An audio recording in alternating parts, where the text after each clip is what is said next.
오늘 우리가 읽은 창세기 22장에는 아브라함이 자기 아들 100살에 얻은 아들을 번제로 하나님께 바치는 그런 관계된 이야기입니다. 이야기는 우리가 잘 아는 이야기죠. 많이 들어본 이야기입니다. 제가 졸업했던 한국의 고신대학이라고 신학교의 한 고약학 교수님께서 쓰신 글을 보니까 약 2000년 동안, 과거 2000년 동안에 기독교뿐만이 아니고 유대교라든지 이슬람교도 이 창세기 22장에 있는 이 아브라함 이야기를 굉장히 관심이 있었다 그럽니다.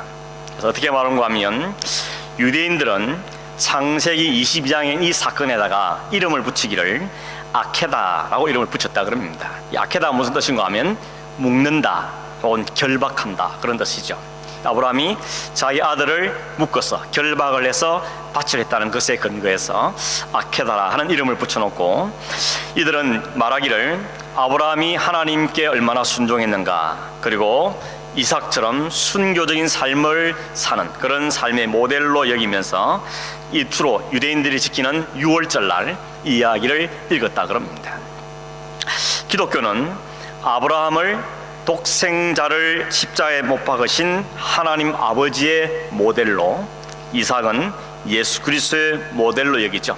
그리고 여기 등장하는 숫양을 그리스도의 대속적인 죽음을 예표하는 것으로 이해하고 있습니다. 재미있는 것은 이슬람교도 이것을 굉장히 흥미사하는데 차이가 뭔가 하면 이삭 대신에 이스마엘을 거기다가 갖다 붙인다는 것입니다. 그래서 아브라함이 이스마엘을 대신하여 양을 바친 것이다. 그래서 그날을 기념하는 축제가 하즈라 하는 축제인데 그런 축제를 거행하고 있다고 이야기하고 있습니다. 아무튼 이 창세기 22장의 사건은 많은 사람들에게 주목을 받아왔다는 것을 알 수가 있습니다. 오늘 우리가 이 아침에 이 사건이 우리에게 말하는 하나님의 계시가 무엇인가 하는 점들을 생각해 보려고 합니다.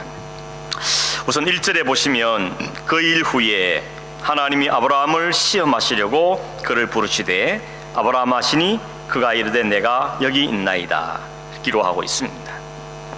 뭘 알 수 있는가 하면 이 사건이 시작하게 된 동기가 뭔지를 알려주는 것이죠. 이 사건이 시작된 이유가 뭔가 하면 하나님께서 아브라함을 시험하시기 위해서다, 이렇게 성경은 이야기해주고 있습니다. 여러분, 성경에 나오는 이 시험이란 단어, 이 단어가 우리말 성경에는 그냥 다 시험인데, 그러나 원래 원문에 있는 시험이란 단어에는 두 가지 의미가 있죠. 하나는 뭔가 하면 그 첫 번째는 인간을 범죄하고 타락하게 만들기 위해서 오는 시험, 우리는 영어 성경에는 temptation이라, 유혹이라고 번역을 하고 있습니다. 이것은 누가 하는 시험입니까? 사탄이 하는 시험입니다. 이유는 끌어내리려고, 성도들을 끄집어내리기 위해서, 범죄하게 만들고 타락하게 만들기 위해서 사탄이 주는 시험입니다. 대표적인 예가 뭐겠습니까? 아담과 하와가 선악과를 따먹는 이야기죠. 이거 먹으면 하나님처럼 된다. 진짜 하나님처럼 됐습니까? 아니죠. 하나님처럼 된 게 아니라 오히려 죄에 놓이고 말았습니다. 이게 사탄이 주는 시험인 것이죠. 또 하나의 시험은 성도들의 신앙을 업그레이드하기 위한 하나님께서 하시는 시험이 있는데, 이것은 영어 성경에 보면 테스트라 이렇게 번역하고 있죠. 아마 여러분 영어 성경에는 벌써 여기를 테스트라고 번역을 해두고 있습니다. 두 개의 차이는 뭡니까? 시험인데 그 목적이 다른 것입니다. 누가 하냐에 따라 다르죠. 사탄이 해서 우리의 신앙을 끄집어내려 하는 것은 유혹이고, 하나님께 우리의 믿음을 좀 더 업그레이드 시키기 위해서 주는 시험은 테스트다, 이렇게 구분할 수가 있겠습니다. 오늘 본문에 사용된 이 시험이란 단어도 히브리어는 나사란 단어인데 그 뜻은 템테이션이 아니고 테스트라고 번역할 수가 있는 것입니다. 결국 여러분, 이 22장의 사건은 하나님께서 아브라함을 무너뜨리려는 목적으로 주신 유혹이 아니고 아브라함을 테스트하고 그 믿음을 증명하기 위한 시험이었다는 것을 알 수가 있는 것입니다. 하나님께서 왜 아브라함을 테스트 하십니까? 그 목적은 12절에 나와 있죠. 12절 말씀에 보니까 네가 내 아들 내 독자까지도 내게 아끼지 아니하였으니 내가 이제야 네가 하나님을 경외하는 줄 알겠다. 하나님을 경외한다는 것을 확정한 것, 증명하고 입증하게 하기 위해서 이 테스트를 거치겠다는 것을 알 수가 있는 것입니다. 아브라함은 하나님 대신 이 테스트에 합격을 했죠. 그러나 사실은 하나님께 마신 이 테스트 내용은 쉬운 게 아닙니다. 굉장히 어려운 내용이었습니다. 2절에 내용이 나오죠. 하나님이 아브라함을 부르십니다. 아브라함아, 내가 여기 있습니다. 네가 네 사랑하는 독자 아들 데리고 내가 일러줄 산에 가서 그를 번제로 드리라 라고 말씀하십니다. 이런 번제가 뭔지 아시죠? 번제는 제사 짐승 제물을 잡아다가 토막을 낸 다음에 불로 완전히 하나도 남기지 않고 다 태워서 드리는 제사가 번제입니다. 근데 제물이 뭡니까? 아브라함의 100세 때 얻은 아들을 제물로 삼으라는 것입니다. 여러분, 끔찍한 일이 아니겠습니까? 100세의 난 아들, 자기 생명보다 더 소중한 그 아들을 토막을 내서 죽여서 토막을 내고 불로 태워서 바치란 이 하나님의 요구가 쉽게 받아들이기가 어렵지 않습니까? 인간적으로 봐도 어떻게 하나님 이렇게 명령할 수 있는가 하는 생각이 들고, 언약적인 관점에 봐서 그렇습니다. 하나님 분명히 이 아들을 통해서 하나님의 언약을 이루하시겠다고 약속하셨는데 이 아들 죽이라니 이게 말이 됩니까? 라고 하나님께 항의할 수 있는 이야기들인 것입니다. 인간적인 면을 봐도 그렇고 언약적인 관점도 바로 그렇고 하나님이 이 명령은 수긍하기가 쉽지 않습니다. 여러분은 이 이야기가 성경에 있는 이야기고 내 아들 아니니까 별 관심이 없으시죠? 별 느낌이 없죠. 그러나 만약에 이 일이 내 아들이라면, 내게 준 하나님의 테스트라면 이건 문제가 달라지는 것입니다. 심각한 문제가 되어지는 것입니다. 한 가지 기억하시는, 하나님은 우리에게 이런 똑같은 방법을 하지 않다 할지라도 우리의 믿음을 테스트하고 입증하기 위해서 다양한 방법의 시험을 주신다는 사실입니다. 이미 여러분 경험해본 분도 계실 것이고 어쩌면 그런 시험을 받고 있는 중에 있는 분도 있을지 모릅니다.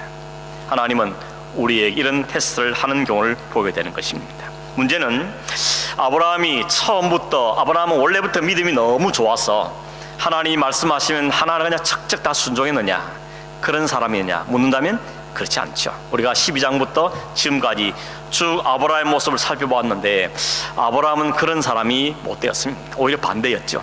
하나님 말씀하고 보여주고 확신시켜주고 그래도 또 오심하고 또 못 믿고, 그래서 자꾸만 자기 생각을 내놓던 사람이 아브라함이었습니다. 좀 아브라함의 인생을 다시 되돌아보면 아브라함은 처음에 하나님이 누군지도 잘 모른 채 자기 아버지가 우상 만들어 파는 집에서 그 아들로 자랐습니다. 그거 보면 아브라함도 처음부터 하나님을 알았을 것이라고는 별로 짐작할 수가 없습니다. 오히려 하나님을 모른 채 자기 아버지 집에서, 그냥 우상 만드는 집에서 아버지 도우면서 살던 사람이 아브라함이었습니다. 근데 하나님은 그 아브라함을 보고 계셨습니다. 그러는 내가 저 아브라함을 통해서 하늘의 복을 이루고 하나님의 약속을 이루어가야 되겠다라고 하나님은 이미 작정하셨습니다. 그걸 우리는 신학적인 용어로는 예정이라 그러죠. 미리 정했다, predestination이라고 이야기합니다. 그리고 때가 되었을 때 하나님께서는 아브라함을 찾아가시고 그를 거기서 불러내십니다. 이걸 우리는 소명이다, 콜링이다 이렇게 말합니다. 불러내신 하나님께서 아브라함에게 약속을 주시고 그 약속을 믿을 수 있던 믿음을 그 속에 집어넣으십니다. 그리고 아브라함이 믿었을 때 하나님은 그 아브라함을 내가 의롭다라고 칭의, justification, 너를 의롭다고 불러주셨습니다. 뿐만 아닙니다. 그 이후로 계속해서 하나님께서는 그 아브라함을 이곳저곳 끌고 다니면서 여러 가지를 경험하게 하고, 그런 경험을 통해서 하나님의 사람으로 차츰차츰 만들어져 갑니다. 그걸 우리는 성화다, sanctification이라고 말하죠. 여러분, 이 아브라함 한 사람의 인생 속에 예정, 콜링, 그 다음에 성화, 모든 과정이 다 담겨있는 걸 볼 수 있습니다. 그러므로 이 아브라함의 생애는 오늘 우리에게 우리의 구원이 어떻게 이루어지는가 하는 이 구원의 여정, 구원의 여정을 우리에게 보여주는 모델로서도 등장하고 있는 것입니다. 중요한 것은 이 구원의 여정에서 누가 주도권을 가지고 있냐는 것이죠. 아브라함이 그의 인생의 주도권을 가진 사람이 아니었습니다. 자기가 하나님을 찾은 것도 아니었습니다. 그가 하나님을 부른 것도 아니었습니다. 이 주도권은 오직 하나님께서 가지고 계셨습니다. 그건 하나님을 알지도 모를 때 하나님 그를 미리 하시고 그를 찾아가셨고 그를 불러내셨습니다. 그에게 믿음을 집어넣으셔서 그걸 믿게 하셨고 고백하게 만들었고, 그의 생각던 하나님을 여러 차례 여러 상황을 경험하게 만들어서 하나님 누구시구나, 하나님 어떤 분이구나 하는 것을 차츰차츰 알아가게 만들었다는 것입니다. 그래서 결국은 오늘 본문에 아들도 하나님께 바치는 믿음의 인물로 자라가게 된 것을 보게 되는 것입니다. 이 일은 누가 했다고요? 하나님께서 아브라함에게 일을 이루셨다는 것입니다. 인간은 그 어느 하나도 자기 실력과 자기 힘으로 이루어낼 수가 없습니다. 만약에 내가 뭘 할 수 있다고 생각하는 분이 계시다면 아직도 여전히 하나님에 대해서 잘 모르는 것이고, 우리 인간이 죄인이, 우리 인간이 어떤 존재인지를 아직 정확하게 알지 못하여서 그렇게 오해하며 착각하는 것입니다. 하나님께서 우리 가운데 역사하신 결과란 이야기를 하고 있는 것입니다. 그래서 여러분, 그런 줄 모를 때 아브라함이 하나님이 하신 그 테스트에 합격했다는 것은 아브라함이 자기가 노력해서 실력을 갖추어서 합격한 것이 아니고 결국 하나님께서 그렇게 만드셨다는 것입니다. 하나님께서 이 사람을 끄집어다가 하나님의 사람으로 결국은 만들어내셨다, 완성해내셨다, 하나님의 작품이란 이야기인 것입니다. 여러분, 요즘 그 러시아 월드컵이 열리고 있죠. 축구 별로 안 좋아하시는 분들은 관심 없겠지만 축구에 좀 관심 있는 분들은 월드컵에 관심들 가지고 있을 겁니다. 오늘 새벽에 애들 보셨습니까? 제가 이 새벽 1시에 하는 이 축구를 봐야 되는 말이냐 고민 많이 하다가 그냥 잤습니다. 괜히 그거 보고 피곤한 눈으로 나와갖고 이게 은혜가 되겠나 싶기도 하고, 또 사실은 약간 기대가 좀 없기도 하고, 그냥 푹 자고 아침에 일찍 일어나서 이렇게 확인을 해보니까 졌다고. 그래서 참 안타까운 마음이 들었습니다. 지난번보다는 잘했다는 이야기도 하긴 합니다. 여러분, 이 월드컵 하면 늘 떠오르는 사람이 있죠. 우리에게 2002년 월드컵. 제가 2002년도에 한국에 있었습니다. 2003년도에 호주를 왔는데 2002년도에 아주 분당에서 살면서 아주 열성적으로 월드컵 즐기다가 왔는데, 그때 늘 덜먹이는 사람이 히딩크죠. 히딩크 감독, 그리고는 박지성 선수 같은 사람, 이런 사람들에게 떠올랐습니다. 가만히 보니까 선수 한 사람 한 사람도 참 중요하지만 결국은 그 모든 사람을 만들어내는 감독의 역할하는 게 참 중요하구나 하는 것을 우리가 그 사람을 통해서 뼈저리게 배우게 되었습니다. 그 당시에도 잘 알려지지 않았던 그 박지성 같은 선수를 그가 발굴을 해서 그걸 잘 다듬어 가지고 오늘 이런 박지성 그러면 한국 축구의 상당히 전설 같은 사람으로 통하고 있지 않습니까? 그를 데려다가 네덜란드에 데려가고 네덜란드에서 다시 영국의 그 유명한 맨체스터 유나이티드의 선수로 활동하는 이 사람이 거기까지 가는 데서 그는 히든키란 사람을 빼놓을 수가 없었던 것입니다. 그래서 여러분, 박지성 선수가 잘하는 게 많지만 그 중에 가장 잘하는 게 뭔가 하면 성실하다는 거죠. 감독의 말에 성실하게 잘 훈련을 받더라는 것입니다. 묵묵하게 이를 악물고 열심히 훈련을 받더라는 것입니다. 그래서 어쩌면 히든거에 만든 작품이 그 선수다, 이렇게 말할 수도 있을지 모르겠습니다.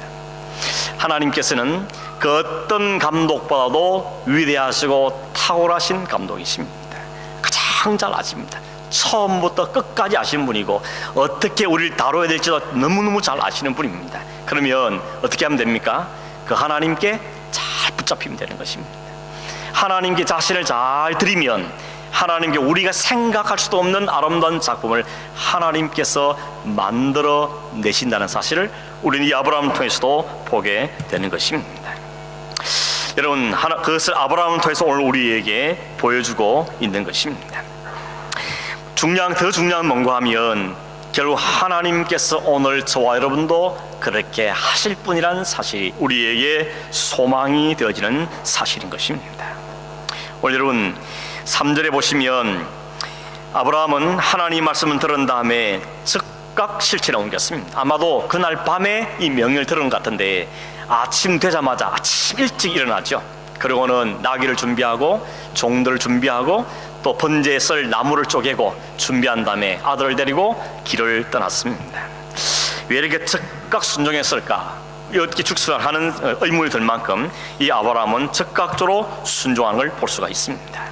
그래서 여러분 4절에 보면 3일 만에 4일을 걸어서 하나님이 말씀하신 곳에 도착했는데 그곳 이름은 모리아라는 산이었습니다. 원래 아브라함이 살던 곳은 브엘세바입니다. 그 브엘세바에서 모리아까지는 약 한 100km 정도 된다 그럽니다. 3일을 걸어가 했던 것이죠. 근데 재밌는 것은 이 모리아 산이 나중에 어떤 산이 되는가 하면 모리아 산에 솔로몬 성전이 있습니다. 그리고 이 산에 나중에 예루살렘 성전도 여기에 세워지는 것입니다. 이곳을 향해서 아브라함과 이삭이 산을 오르는데 그림을 그려보면 그렇죠. 이삭은 등에 잔뜩 나무 짐을 지고 올라가고 있고, 그 옆에는 아브라함이 한 손에는 칼을 들고 한 손에는 불을 들고 그와 함께 동행하고 있습니다. 오늘 이 그림을 보면 뭘 연상하는가 하면 그 모리아 산이 예루살렘이고 거기 바로 솔로몬 성전이 있던 곳이고 그것이 바로 예루살렘이 세워진 곳이기에 우리는 여기서 무슨 그림을 보게 되는가 하면 모리아 산에 오르고 있는 이 이삭을 통해서 우리는 또 한 장면이 오버랩되는 것입니다. 성경에 이 모리아 산에서 자신이 죽을 나무를 짊어지고 올라간 또 한 사람이 있었는데 그가 바로 주님이셨습니다. 자신을 매달아 죽일 나무를 짊어지고 모리아 산으로 가는 그 이삭에게서 자신이 못 박힐 십자가를 등에 지고 골고다 언덕을 올랐던 예수님 모습이 정확하게 중복되고 오버랩되고 있는 것입니다. 이삭은 자신이 매달려 죽을 십자가를 지고 오르시는 그 주님처럼 자신을 불태워 죽일 번제를 등에 지고 그 산을 오르고 있는 것입니다. 다시 말하면 하나님의 심판대를 향해서 매달려 죽어야 될 형태를 짊어지고 올라가 처참하게 찢겨 죽어야 했던 죄인들 대신에 그 자신이 죄가 되셔서 연약한 어린 양의 모습으로 죽으시는 그 예수 그리스도의 은혜의 복음을 이 모리아 산에 이삭과 어린 양이 그대로 담고 있는 것입니다. 여러분, 솔로몬의 성전이 거기 세워졌고 예루살렘 성전이 세워졌다 그랬습니다. 성전에 사는 일 가장 중요한 일은 제사죠. 예배입니다. 제사를 때 어떻게 합니까? 죄를 지은 인간들이 자신의 죄를 사함받기 위해서 흠이 없고 깨끗한 짐승을 바칩니다. 그러면 흠도 없고 깨끗한 그 짐승이 죽임을 당함으로 그 죄가 사함을 받는 장소가 성전이었습니다. 근데 2000년 후에 주님이 오셔서 참 성전이신, 참 제사이시고 참 제물이신 주님이 오셔서 그 사명을 완벽하게 이루신 것입니다. 그런 말씀하시죠. 그 성전 앞에서 이 성전 헐어버려라, 내가 사흘 만에 다시 짓겠다고 말씀하셨습니다. 그런 이 말씀은 이 성전, 건물 성전을 말하는 것이 아니고 자신의 육체를 말하는 것이라고 설명하는 걸 볼 수가 있는 것입니다. 여러분, 주님께서 모형으로 이거 성전을 다 헐어버리시고 자신 성전 자신을 통하여서 인류를 향한, 우리를 향한 모든 죄의 대가를 치르신 사건이 이 모리아산에 세워진 이런 이 이삭을 통하여 우리에게 보여주고 있는 것입니다. 7절에 보면 이삭이 아브라함에게 묻지 않습니까? 아버지, 풀과 나무는 있는데 번제해드릴 어린 양은 어디 있습니까? 라고 물었습니다. 여러분, 아브라함이 이 이야기를 들을 때 마음이 어땠겠습니까? 자기는 뻔히 어떻게 될지 알고 있기 때문에 아마도 비수같이, 칼같이 자기 심장을 꽂는 말이었을 겁니다. 이 말을 들었을 때 아브라함이 뭐라고 이야기합니까? 바로 대답하기를, 아들아, 번제할 어린 양은 하나님께서 자기를 위해서 친히 준비하실 것이다 라고 대답했습니다. 여러분, 이 아브라함의 말이 사실입니까? 거짓말입니까? 왜 이렇게 대답했습니까? 아들이 곤란한 질문을 하니까 어쩔 수 없이 그 순간을 모면하기 위해서 한 대답이겠습니까? 아니면 앞으로 일어날 일 미리 알았겠습니까? 적어도 5절에도 보면 그렇죠. 종들과 함께 갔던 아브라함이 그 종들에게 말하기를, 당신 너희들은 여기 있어라, 내가 아들과 함께 저기 가서 예배하고 우리가 다시 돌아오겠다고 말합니다. 그렇다면 아브라함은 뭔가를 알고 있는 것 같습니다. 뭘 알고 있습니까? 이 아브라함이 아브라함이 그 다음에 한 행동을 보면 이 아브라함이 적어도 그 마음속에 어떤 믿음을 갖고 있는지를 짐작해 볼 수가 있습니다. 그 믿음을 우리는 여호와 이레에 대한 믿음이라는 것이죠. 9절 10절에 보면 하나님께서 지시하는 것에 도착했을 때 아브라함은 지체 없이 단을 쌓고 그 위에 나무를 올려놓고 그 위에 아들을 올리고 칼을 뽑아서 죽이려고 했습니다. 폼만 잡은 거 아닙니다. 정말 죽이려고 칼을 뽑아 들었을 때 이 광명을 지켜본 하나님이 하늘에서 너무 다급해서 두 번이나 연겁부 소리를 지르죠. 아브라함아, 아브라함아 부르신 것입니다. 아브라함은 전혀 태연한데 떨리지 않는데 오히려 하나님이 다급한 마음으로 아브라함을 부르시며 그를 중지시켰습니다. 그런 말하죠. 그 아이에게 손대지 마라. 그 아이에게는 아무 짓도 하지 말라. 네가 네 아들 네 독자까지도 내게 아낌없이 드린 줄 보고 네가 나를 진짜 경외하는 줄 내가 알았다라고 이야기합니다. 이 말은 아브라함이 하나님의 테스트에 합격했다는 뜻이겠죠. 이때 여러분 이삭의 나이가 몇 살쯤 됐을까 생각해보면 100세에 난 아들이 스스로 나무를 짊어지고 그 산을 오르는 걸 보면 학자들은 대체로 한 15 이상 됐을 것이다 라고 이야기합니다. 15 이상 된 청년으로 살았기 때문에 짐을 지고 올라갈 수 있을 것이다 라고 이야기합니다. 그렇다면 15 된 그 청년이 힘 있는 그 젊은이가 115살이 된 할아버지 된 그 아브라함을 못 이기겠습니까? 칼을 뽑으려 그럴 때, 아니 자기를 묶으려 그럴 때, 아니 왜 이러십니까 아버지? 그러면서 반항을 하거나 뿌리칠 수 있었다면 얼마든지 아브라함은 그 아들을 해칠 수 없었을 겁니다. 벗어날 수 있었을 겁니다. 그러므로 이삭은 기꺼이 자기 아버지가 하는 일에 순종했다는 걸 알 수 있습니다. 물론 이걸 보고 야 이삭의 순종이 대단하다, 이삭의 믿음이 대단하다 라는 것에 너무 초점을 맞추지 마시고 이 일을 통해서 우리의 보여주는 뭔가하면 이 이삭은 바로 하나님의 뜻에 따라서 스스로를 다 내어놓고 십자가에 내어주신 예수 그리스도의 순종과 그분의 적극적인 순종과 대속의 사역을 보여주는 그림으로 등장하고 있는 것입니다. 이삭의 순종에서 그려내고 있는 예수 그리스도의 모습을 보는 게 성경의 초점인 것입니다. 여러분 마태복음 26장에 보면 대제사장과 서기관들이 또 장로들이 보낸 사람들이 예수를 잡으려고 겟세마네 동산을 급습하죠. 그때 겟세마네 동산에 있던 주님께서 기도하고 있을 때 그들이 오면서 한 손에는 금과 몽치를 들고 잡으러 왔습니다. 그 모습을 보고 당황했던 베드로가 칼을 뽑아서 칼을 휘둘렀는데 그 칼이 대상의 종의 귀를 잘라버렸죠. 그때 주님이 그 귀를 도로 붙이시면서 하신 말씀이 그랬죠. 네 칼을 도로 칼집에 꽂아라. 칼로 선 자는 다 칼로 망할 뿐이다. 내가 내 아버지께 구하여서 지금이라도 12군단 더 되는 군대를 데려다가 저들을 무찌를 수 있는 힘이 없겠느냐. 그러나 그렇게 하면 어떻게 성경이 이루어지겠느냐 라고 말씀하셨습니다. 이 말을 우리가 알 수 있는 뭡니까? 예수님은 어쩔 수 없이 힘이 없어서 당한 게 아니라는 겁니다. 하나님의 말씀을 이루기 위해서, 그게 하나님의 뜻이기 때문에 하나님의 뜻을 이루기 위해서 기꺼이 그 일에 순종했다는 것을 알 수 있는 것입니다. 오늘 그 예수를 믿고 따른 성도들 역시 내 힘 갖고 사는 사람들이 아니고 주의 말씀에 따라 순종하는 삶을 걸어가는 것이 성도의 삶인 것입니다. 근데 여러분 중요한 것은 이 아브라함에게 이런 대단한 믿음이 도대체 어디서 나왔냐는 것입니다. 어떻게 이런 신앙의 경지에 올 수 있었는가? 하나님이 분명히 말씀하기를 내 아들을 죽여서 번제로 드리라, 네 아들 토막 내어서 불태우되라고 말씀을 분명히 말씀하셨는데 아브라함은 오히려 뭐라 그럽니까? 아니라 번제할 어린 양은 하나님이 친히 준비하실 것이라 라고 이야기한 것입니다.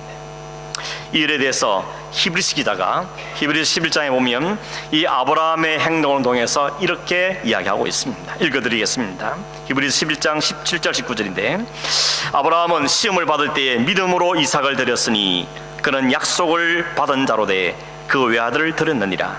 그에게 이미 말씀하시기를 내 자손이라 칭할 자는 이삭으로 말미암음이라 하셨으니 그가 하나님이 능히 이삭을 죽은 자 가운데서 다시 살리실 줄로 생각한지라. 비유컨대 그를 죽은 자 가운데서 도로 받은 것이니라. 바울은 히브리서에서 이 아브라함의 믿음을 이렇게 설명해주고 있는 것입니다. 그러니까 아브라함 속에는, 마음속에는 하나님이 이 아들을 죽이더라도 다시 살릴 것을 생각했다고 말하고 있습니다. 그러니까 아브라함은 그냥 폼만 잡은 게 아니었던 거죠. 진짜 아들을 죽이려 했던 것입니다. 내가 이 아들을 죽여도 하나님의 약속이 이 아들을 통해 이루어질 것이기 때문에 하나님 다시 살려낼 거야 하는 마음의 믿음이 있었다는 것을 우리에게 알려주는 것입니다. 도대체 그 믿음은 어떻게 생긴 겁니까? 어떻게 그런 믿음을 가지고 있었습니까? 아브라함이 갈대아 우르에서 하나님의 강권적인 부르심에 따라서 그 땅을 출발할 때가 75세라 그랬어요. 지금 이 아들을 바칠 때 아들이 15이면 100세 아들 낳았으니까 아브라함 나이는 적어도 115세입니다. 그러면 그 세월이 40년이 지난 것입니다. 그 40년 동안 아브라함의 신앙의 믿음이 업그레이드 되었다는 것입니다. 여러분, 신앙이라는 것이 하루아침에 뻥튀기 하는 게 아닙니다. 한번 산에 올라가서 기도 한번 하고 손 한번 뿔 뿔고 하면 갑자기 막 성인군주가 되느냐? 그렇지 않습니다. 또 결심하고 또 무너지고 또 순종하고 또 실패하고 이런 과정들을 밟으면서 하나님 알고 배우고 우리 연약함을 깨닫고 그렇게 믿음은 차근차근 자라가는 것입니다. 그래서 여러분, 신앙 좋은 사람 볼 때 너무 부러워 마시고 신앙이 좀 약하다신 볼 때 무시하지 마십시오. 우린 다 과정을 밟고 있는 중입니다. 기다려줘야 되는 것이죠. 그래서 무시할 필요도 없고 너무 부러워하면서 나는 안 돼, 그럴 절망할 이유도 없습니다. 우리가 다 하나님께 붙잡혀 가는 사람들인 것입니다. 어떻게 이름을 가지셨습니까? 그는 하나님을 40년 동안 보았습니다. 40년 동안 하나님이 하신 일을 눈으로 직접 보았습니다. 보니까 천하의 권세를 가졌던 그 바로가, 그리고 그랄 왕 아비멜렉이 하나님 앞에 쩔쩔매고 꼼짝도 못한 걸 보면서 하나님이 얼마나 파워풀하신 분지를 그는 보았습니다. 그리고 눈으로 볼 뿐만 아니라 마른 막대기 같았고 죽은 몸 같던 이 부부 사이에서 새 생명이 태어나는 엄청난 놀라운 일을 경험하면서 하나님은 못하시는 게 없는 거구나, 하나님께는 불가능한 것이 없다는 것을 그가 알게 된 것입니다. 그래서 뿐만 아니라 여러 가지 상황이 있었죠. 자기는 하나님의 약속을 못 믿어서 종을 내놨다가 그 조카를 내놨다가 혹은 이스마엘 내놨다가 온갖 방법을 다 동원했지만 그런 자기 늘 실패했는데 하나님은 인간의 실패를 끊지 않고 결국은 하나님 말씀대로 아들 이삭을 낳게 만드셔서 하나님의 약속을 이루신 걸 보면서 하나님이 말씀하신 것은 반드시 이루는구나 하는 것은 배우게 된 것입니다. 알게 된 것입니다. 믿음이 생기게 된 것이죠. 그래서 이 아들을 통해서 하나님께서 약속의 아들 분명히 말씀하셨고 이름까지 지으신 그 하나님께서 설사 죽이라 할지라도 죽여도 다시 살릴 거야 하는 믿음이 그 마음속에 생기셨다는 것입니다. 그런데 여러분, 이 믿음은 어디서 나온 겁니까? 아브라함에게서 나온 겁니까? 아니면 하나님께 갖게 한 믿음입니까? 뒤가 맞죠. 하나님께서 여러 상황을 통해서 그 아브라함의 이 믿음을 넣어주신 것입니다. 결국 아브라함의 이 믿음, 아브라함의 이 신앙의 경지오른 이 작품은 아브라함 스스로 만들어낸 것이 아니고 하나님의 그 열심히 만드는 하나님의 작품이라는 것입니다. 여러분, 성경은 어떤 인물이든지 그 사람이 얼마나 훌륭한가, 얼마나 뛰어난가, 얼마나 착한가, 얼마나 선한가, 그게 초점이지 않습니다. 아무리 아브라함이라도, 아무리 다윗이라도, 아무리 바울이라도 그 사람을 드러내는 게 성경의 목적이 아니라는 것입니다. 뭐가 목적입니까? 그를 그렇게 만드신 하나님, 그를 그렇게 만들어 가시는 그 하나님, 그 하나님이 어떤 하나님인지, 그 하나님이 어떤 하나님인지를 우리에게 알려주고 그 하나님을 나의 하나님을 믿게 하는 게 성경의 목적인 것입니다. 그러므로 우리가 주목해야 될 사실은 결국 아브라함이 아닌 것이죠. 아브라함을 아브라함되게 만들었던 그 하나님의 열심인 것입니다. 그리고 중요한 것은 그 하나님은 오늘도 그 하나님이라는 것입니다. 그 하나님은 과거에만 하나님이 아니고 오늘도 그 하나님입니다. 그 능력하는 오늘도 그 능력의 하나님이시고 하나님의 약속에 신실한 그 하나님은 오늘도 신실하신 하나님이라는 것입니다. 대상이 바뀌었습니다. 누구로요? 아브라함에서 여러분으로 바뀐 겁니다. 과거에는 성경에 있는 인물들이 하나님의 그 열심의 작품의 대상이었다면 오늘 이 시대는 오늘 교회된, 오늘 성도된 우리가 하나님의 작품의 대상이 됐다는 것입니다. 우리를 근거로 하면 가능성이 없죠. 하나님이 하신다니까, 하나님 우리를 빚으신다 그러니까 기대가 되는 것입니다. 우리를 보면 아직도 요모 역할인가 싶지만 그러나 하나님이 40년에 걸쳐서 아브라함을 만드셨다면 아직도 나는 갈 길이 멀기에 하나를 여전히 나를 만들어가고 계시는구나 하는 기대감을 가져도 좋습니다. 대신 우리 해야 될 뭐겠습니까? 그 하나님께 잘 순종하는 것입니다. 그 하나님 믿고 하나님께 자신을 맡겨드리는 것입니다. 하나님, 나를 잘 빚어주십시오. 하나님이 하나님 영광을 드러내게 합당한 사람으로 나를 잘 만들어 주십시오 하는 것이 우리의 소망이 되어야 되는 것이죠. 그래서 여러분, 우리 많은 믿음의 조상들이, 믿음의 선배들이, 바울도 그랬고 앞서간 많은 신앙의 선배들이 자신의 삶을 마지막 마무리하면서 그렇죠. 오늘의 나에 대한 게 하나님의 은혜였습니다. 많은 선교사님들이 은퇴할 때, 많은 목사님들이 은퇴할 때, 혹은 많은 우리 믿음의 선배들이 마지막을 마무리하면서 내가 한 건 없습니다. 나는 그냥 무익한 종이었습니다. 하나님이 이 같은 나를 사용하셔서 오늘 이런 열매를 맺게 하셨습니다. 오직 하나님께만 영광입니다 라는 고백을 진심으로 하는 것입니다. 시호 아닙니다. 그의 평생을 통해서 그걸 깨달았기 때문에 하나님께만 영광을 돌려드리고 하나님께 감사하는 모습이 나타나게 되어지는 것입니다. 아브라함은 기나긴 세월 동안 하나님의 위대하심과 그 하나님의 열심과 하나님의 신실함을 배웠습니다. 그리고 그 결과 100세에 낳은 아들, 자기 생명보다 더 소중한 그 아들을 하나님께 기꺼이 내어놓을 수 있는 순종을 보일 수 있었는데, 그게 하나님께서 시작한 일이었고 하나님이 이루신 일이었다는 것입니다. 그래서 여러분, 하나님께서 12절에 네가 정말 나를 경외하는 줄 이제야 알았다 하는 말이, 그동안은 못 믿어왔는데 믿을까 말까 하고 있었는데 너 아들 바치는 거 보니까 내가 이제 믿어줄게, 그런 의미보다는 결국 내가 너를 이 자리까지 오게 만들었구나, 결국 내가 너를 이렇게 만들어냈구나, 하나님 스스로 감탄하시면서 대결하시면서 그렇게 말씀하시는 것으로 받아들여지는 것입니다. 우리도 하나님 그렇게 하실 것이라는 것입니다. 도무지 불가능해 보이고 남들 다 되는 것 같아도 나는 안 될 것 같고 나는 부족하고 나는 안 될 것 같은 생각이 들지만, 그러나 하나님 우리에게 말씀하는 것입니다.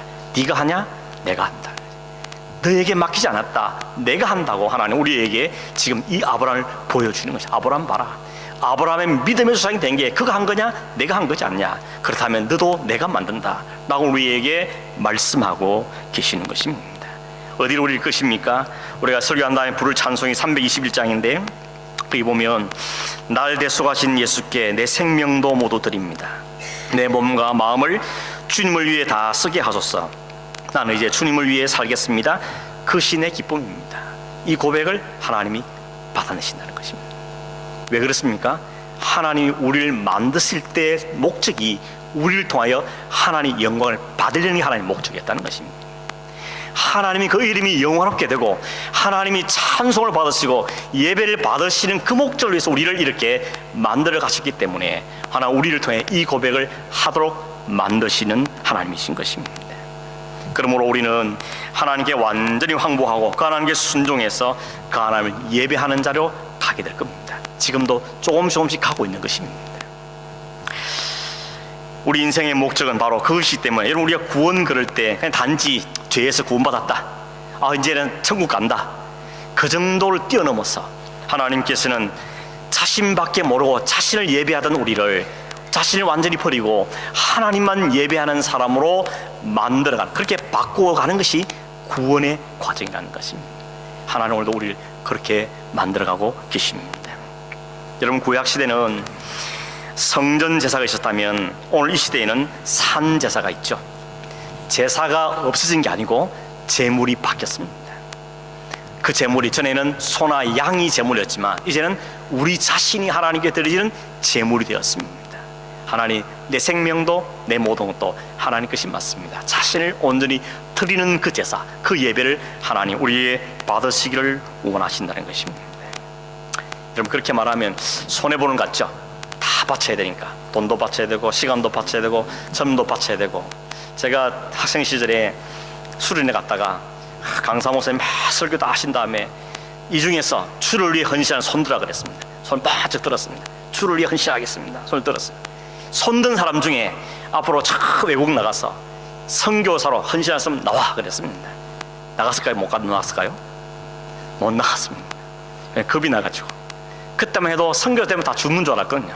나가면 뭐 아프리카 사람이 뭐 잡혀먹었다는 둥 막 이런 게 잔뜩 들어가지고 너무 마음이 불안해가지고 하나님 그건 못해요. 그러고는 주를 위하는 삶이다. 그렇게 했는데 결국 이렇게 된 거죠. 선교사는 나가지 못하고 주를 위해 쓰임 많은 사람들. 그래서 이런 마음 한켠에 선교에 대한 부담이 좀 많이 있습니다. 선교를 열심히 해야 된다 이런 마음의 부담은 있는 것입니다. 여러분, 손해보는 것 같았지만 내가 다 들면 아들도 드리고 뭐도 드리면 다 손해 같지만 결국 그렇지 않습니다. 오늘 아브라함도 보십시오. 하나님께서 아브라함이 자기 아들을 드려서 하나님께 예배하려고 했을 때 하나님은 아니다, 됐다, 내가 제물을 준비해뒀다. 그리고는 아브라함에게 16절 18절에 오면 다시 선언하십니다. 내가 네게 큰 복을 주겠다. 내게 말한 그 복이 하나도 어김없이 너에게 큰 복을 주겠다. 네 씨가 대적의 성문을 차지하게 될 것이다. 너를 통하여서 메시아가 오게 될 것이다. 하나님 그에게 그가 기대할 수 없는 엄청난 축복을 그에게 약속해 주셨던 것입니다. 하나님은 오늘 우리에게 아들을 주셨습니다. 그리고는 로마서 8장 30절에 말하기를 아들을 아끼지 아니하고 주신 이가 너의 모든 걸 은사로 주지 않겠느냐. 뭐가 더 손해입니까? 움켜잡고 있는 게 그게 손해입니까? 아니면 주를 위해 가까이 내놓는 게 손해입니까? 하나님 우리에게 아들을 주신 하나님께서 우리의 모든 필요를 채워주실 것을 약속하고 있습니다. 너무 겁내지 마십시오. 주를 위해 헌신하면 다 잃어버릴 것 같습니까? 아닙니다. 하나님 우리를 다 하시기에 더 풍성한 것으로 채우시는 하나님이신 것입니다. 오늘 이 말씀을 기억하면서 아브라함 만드신 그 하나님께 우리 자신을 겸손히 내어드리며 하나님 나도 아브라함처럼 위대한 사람 아니라도 하나님의 사람으로 하나님 필요한 사람으로 하나님 영광 위에 사는 사람으로 만들어지기를 원합니다. 주의 뜻을 이루시고 나를 받으시옵소서. 이 고백이 저와 여러분의 고백이 되어지기를 주의 이름으로 축원합니다. 기도하겠습니다. 하나님 아버지 아무것도 없는 자를 하나님을 알지 못한 자를 믿음의 영웅으로 세웠던 그 하나님께서 오늘도 우리 가운데도 그렇게 역사하셔서 하나님의 사람으로 만드시고 세우시겠다고 말씀해 주시니 감사하고 감사합니다.